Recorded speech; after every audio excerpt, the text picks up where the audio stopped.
И ето ga и трета част. До преди малко хора снимахме първа и втора, сега снимаме трета. Така хора, както ви казах, аз съм новия Chillhype X. Знам, че всички сте в шок, 950 човека, че не знаете какво става с канала. Ту се смеят имена, ту логата, ту това описание на някакви стримове, глупости. Просто дигаме левела. Как да ви обясна, повече няма да го вдигаме. Това мисля, че вече го апгрейднахме до макс канала. Няма какво повече да правим. Сега само трябва да почна да правим стримовете и видеята, да си дигна малко бюджета за канала, в смисъл да почна да ги обработвам видеята, нали, да ги обработвам качествено, да ги снимам качествено, да си спазвам всичко как си е по график и като цяло това е, да съм отговорен към канала. Защото рано или късно ще се получат нещата. Аз вярвам, че ще успея в YouTube, защото аз съм първото момче на такава възраст. Няма как да кажа каква възраст съм, защото YouTube.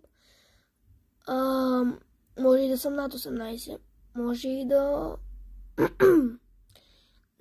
но това не ве бърка. Така че аз съм първото момче в България, което достигна 1000 абонати за по-малко от една година.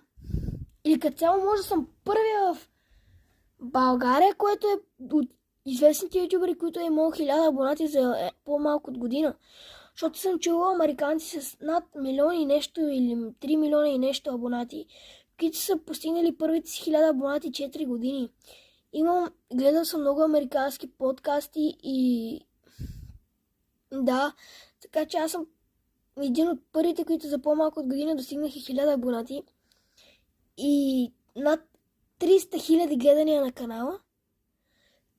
Така че имах само 15 видеа, така че за 15 видеа 300 000 и 1000 абонати, това е нереално. Даже много мои приятели ми викаха: ти си купил абонатите, а това са фейк абонати, фейк гледане,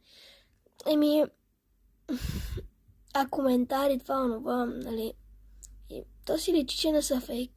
Мисля, няма как да имаш на видео 700 лайка и това, и 330 000 гледания и накрая да ми кажеш: абе брат, ама ти си купил. Да, личи си по коментарите, по имейлите, които са изпращани, по децата, които са писали, нали, само завиждат.